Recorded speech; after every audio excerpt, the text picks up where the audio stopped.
Bonjour à vous les amis, c'est Catherine, donc je reviens vers vous donc pour la 46e vidéo et nous sommes bien dimanche 3 novembre 2019 et il est 13h à peu près là. Voilà, j'espère que vous allez bien, que vous avez passé malgré tout un bon week-end de la Toussaint. Voilà, je pense qu'il y a des personnes qui ont dû se retrouver en famille ou avec des amis aussi. Euh, euh, Avant tout, je voulais avoir une pensée donc aux personnes en ce qui concerne donc les inondations qu'il y a eu dans le sud-est de la France, euh, au niveau aussi des intempéries d'Amélie dans le sud-est, toute cette côte atlantique et plusieurs départements qui sont en vigilance orange avec des vents très très forts et des dégâts qui ont bien sûr commencé. Et je pense aussi aux personnes qui sont privées d'électricité.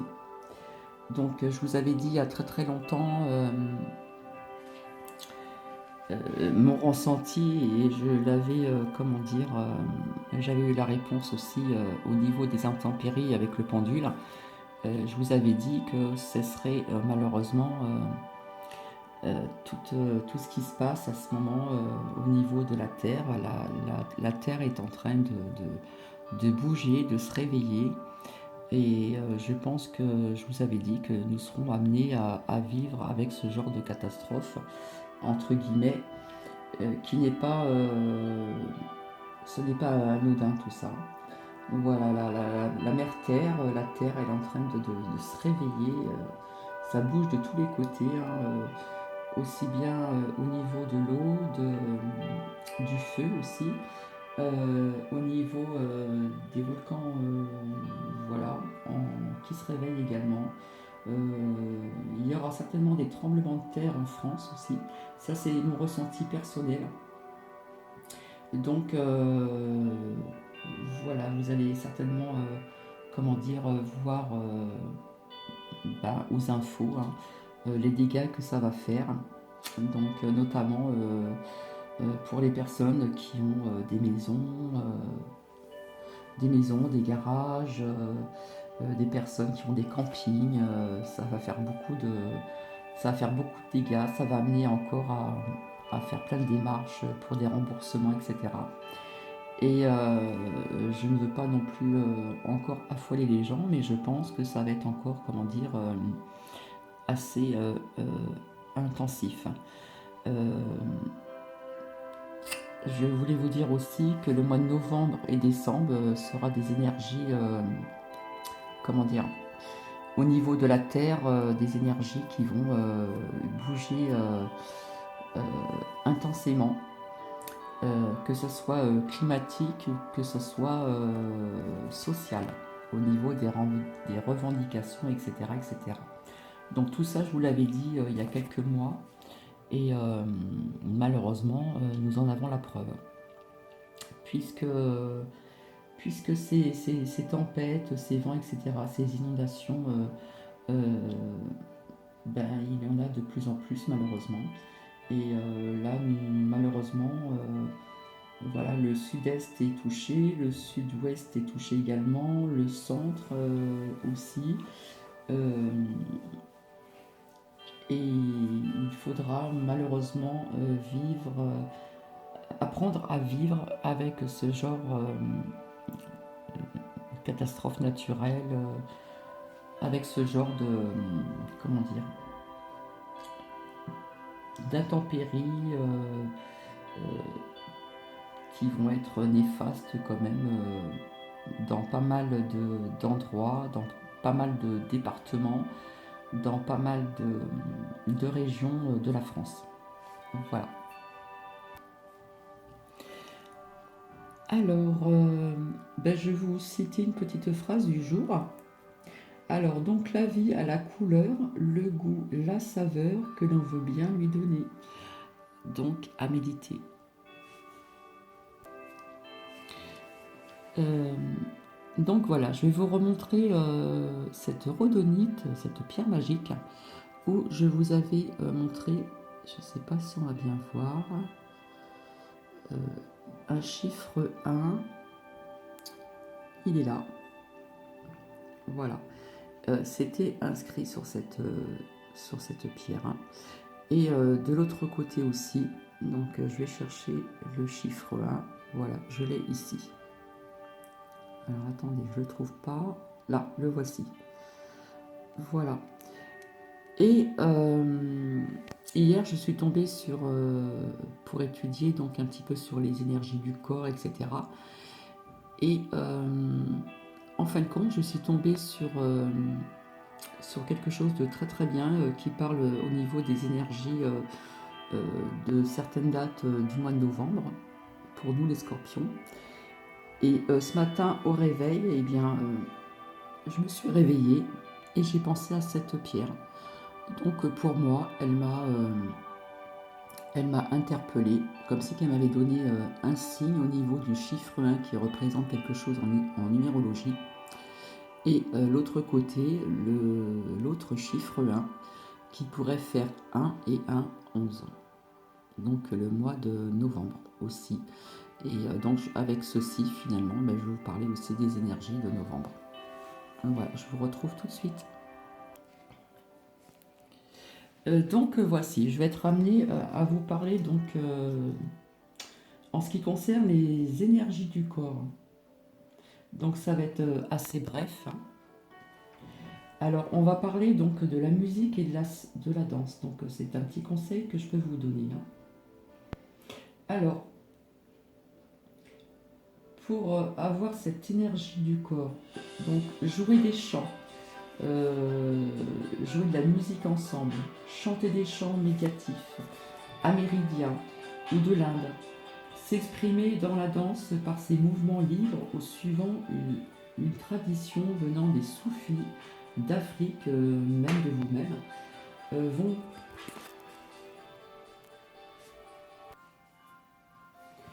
quand vous vous y adonnez, libérez votre énergie et nettoyez vos émotions. À l'aide de différentes danses, votre faculté de communiquer autrement qu'avec des mots se développe et vous ressentez faire partie d'un ensemble. Alors, nous pouvons même le faire seul, hein. Donc, c'est très bon aussi, tout ce qui est chant, danse. euh, Comment dire, au niveau des énergies, je vous avais expliqué une fois tout ce qui concerne l'ancrage. Donc la danse, nous avons bien les pieds sur le sol et ça va vous amener, ça va vous procurer des bonnes énergies aussi. Donc je vous le cache pas, quand je vous dis que nous pouvons le faire seul, je vous le cache pas, il m'est arrivé parfois de mettre de la musique et puis de cuisiner et puis de danser un peu comme je le ressentais, c'était de l'improviste, on va dire. Donc cela m'arrivait aussi comme ça, aussi avec mes filles quand elles étaient plus petites. Donc c'est pour vous dire qu'il n'y a vraiment pas d'âge pour danser à notre rythme. Euh, et je ne veux pas vous parler du contraire. Donc laissez libre à vous-même votre corps s'exprimer et danser tant que vous pouvez le faire. Que ça soit comment dire, en famille, après un petit repas, mettre de la musique, danser, que ce soit avec des amis également, pourquoi pas. Donc voilà. Personnellement, quand j'allais danser étant plus jeune, euh, danser, après on se sent bien. Donc c'est pour vous expliquer que les énergies sont quand même importantes dans ce sens-là. Donc voilà, si j'ai un conseil à vous donner, je vous invite donc à danser tant que vous pouvez danser. Après, vous allez voir, vous allez vous sentir bien, vous allez vous sentir léger ou légère. Et c'est très très bon pour les énergies du corps, hein. Voilà, donc c'était très court. Par contre, je vais parler du contraire maintenant, je vais vous parler du silence.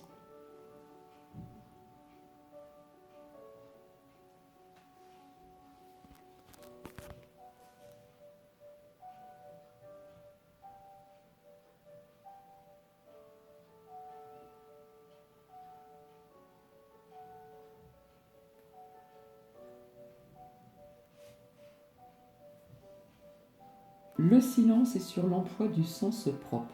Nous permettons ainsi au cerveau de se reposer, surtout la moitié gauche. Nous ne parlons pas, n'écrivons pas et ne lisons pas.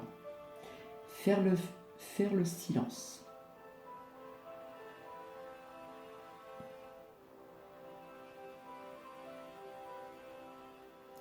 On peut le faire aussi une journée entière. Donc c'est quand même une discipline assez difficile.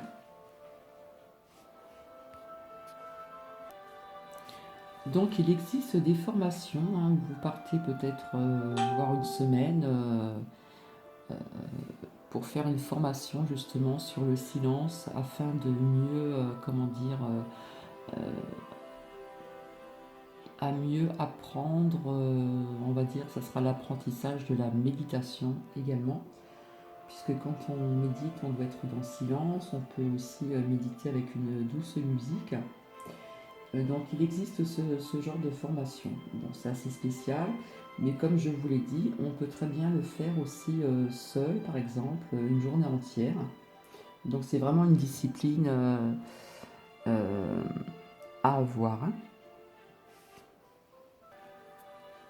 Alors donc le silence peut être un soulagement surprenant pour la plupart des personnes. Le silence augmente l'attention intérieure et l'ouverture à l'environnement. L'esprit devient finalement ajusté de l'apprentissage du yoga et spécialement de la méditation qui va s'améliorer. Le silence pendant une longue période libère les tensions surtout dans le cerveau et sur le visage. Donc c'est une expérience où je vous invite à le faire vraiment. Vous pouvez vraiment le faire si vous le souhaitez, hein. Alors, quant à la méditation, savoir méditer signifie au début qu'on est en état de lâcher prise. Donc, je vous ai parlé du lâcher prise par rapport aux tensions mentales et aux soucis. Alors, ceci se distingue de la transe et de la pensée positive. Donc, la vraie méditation est fondée sur la clarté, une attention élargie et une énergie augmentée. Votre énergie va augmenter. Alors, il en est que du positif de méditer au calme, seul dans une pièce, soit avec une douce musique, comme je vous l'ai dit tout à l'heure, ou allumer une petite bougie aussi, hein, surtout sans être dérangé. Donc, libérez-vous de votre quotidien, retrouvez-vous, vous seul, et libérez votre esprit afin qu'il ne vagabonde pas. Et laissez-vous aller. Donc je vous invite aussi à méditer, je vous assure que ça apporte beaucoup de bien. Il y a plein de choses que vous allez découvrir avec la méditation. Alors, entre guillemets, je voulais vous dire que la pleine lune sera le 12 novembre 2019. Alors maintenant, nous allons parler, mes chers amis scorpions, le portail énergétique. Donc pour les scorpions du 1er au 11 novembre. Alors novembre est un mois vraiment sacré en numérologie et qui est considéré comme l'un des points les plus importants de l'année. C'est parce que novembre est le mois numéro 11. Donc comme je vous ai expliqué sur la rhodonite, je vous ai montré tout à l'heure le chiffre 1 d'un côté et il s'est mis aussi sur l'autre côté de la rhodonite. Donc 1, 1, 11. C'est vraiment une pierre vraiment magique. Alors comme je vous ai dit, c'est parce que novembre est le mois numéro 11 et en numérologie, le 11 détient la vibration sacrée de la créativité, de l'unité et de la conscience supérieure. Le symbolisme du 1, donc le 1 représente l'unité et l'harmonie. Donc nous sommes tous connectés et nous faisons qu'un, et l'énergie du 1 nous le rappelle. Le 1 représente aussi un nouveau départ et le renouveau. Il symbolise le processus créatif alors que nous faisons le premier pas dans une nouvelle direction. Alors le 11 est un nombre extrêmement puissant parce qu'il amplifie l'énergie du 1 et augmente cette énergie. Cette énergie est encore décuplée et devient encore plus puissante lorsque nous avons 111 ou 4-1.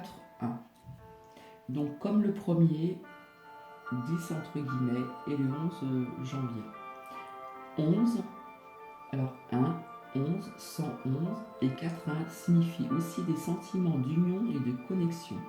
Ils signifient tous ces mêmes chiffres, un éveil à la plénitude et vers des états de conscience plus élevés. Alors, le portail énergétique. Alors, l'énergie de ce mois sacré est une énergie extrêmement créative, et c'est vraiment le moment idéal pour rêver de ce que vous voulez vraiment manifester dans votre vie. Alors, entre le 1er et le 11 novembre, l'énergie sera porteuse de renouveau et de créativité. Alors, le 11 sera à son apogée et il vous sera encore plus facile et fluide de créer et de manifester vos rêves. Alors, restez bien ancré, centré et concentré sur vos désirs. Rêve, que ce soit objectif durant tout le mois. Alors novembre est le mois où imaginer, rêver, visualiser, ressentir, vibrer, créer, matérialiser. Mes chers amis scorpions de novembre.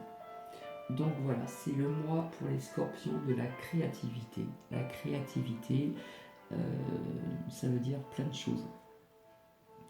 Comme je vous ai déjà expliqué, la créativité, l'imagination pour les écrivains, ça peut être beaucoup de choses, ça peut être la peinture, ça peut être le dessin, ça peut être créer des choses soi-même, chez soi, ça peut être, sans faire exprès, ce week-end je vous avais expliqué que je devais changer quelques petits meubles de place et je me suis retrouvée à changer carrément mon salon de place, voilà, ça fait partie de la créativité.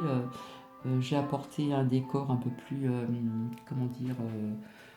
plus naturel, surtout dans le salon où je me trouve actuellement. Donc tout ce qui se rapporte au bois, au niveau de la terre, terre cuite, etc.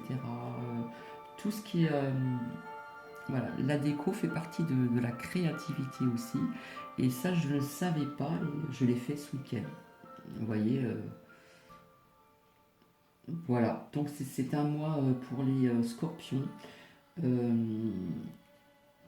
de rêver et aussi vous pourriez aussi écrire vos objectifs durant tout ce mois. Donc visualisez vraiment ce que vous désirez dans votre vie personnelle. Il faut vraiment le ressentir et puis comment dire, qu'il puisse quand même se matérialiser par la suite. Cela explique aussi que c'est un mois qui est très bon pour le scorpion. Comment dire, créer, matérialiser, si vous voulez ouvrir une petite entreprise ou voilà, tout ce qui est comment dire, création, etc. C'est vraiment le moment pour vous de faire ceci ce mois-ci. Voilà, c'est vraiment un mois de créativité pour le scorpion. C'est un mois où vous pourriez peut-être commencer à réaliser vos rêves. Donc voilà pourquoi on vous dit de rester bien ancré, centré et concentré sur vraiment vos désirs profonds. Voilà, tout ça englobe tout ce qui est, créativité. Voilà ce que je peux vous dire, assez rapidement, les amis du Scorpion. Alors, il était très important aussi que je vous dise, pour les personnes qui croient aux anges, que le numéro 1 représente le signe des anges, que ce soit le chiffre 1, le chiffre 11, 111, etc. Donc là, ça monte. Donc c'est vraiment le signe des anges au niveau de ce chiffre 1, 11, 111, etc. etc. Euh, Comme j'ai très peu de temps pour vous faire après, vous transmettre les messages de nos anges et de nos chers défunts. Donc cette 46e vidéo sera en deux parties. Donc je vous retrouve pour tout à l'heure.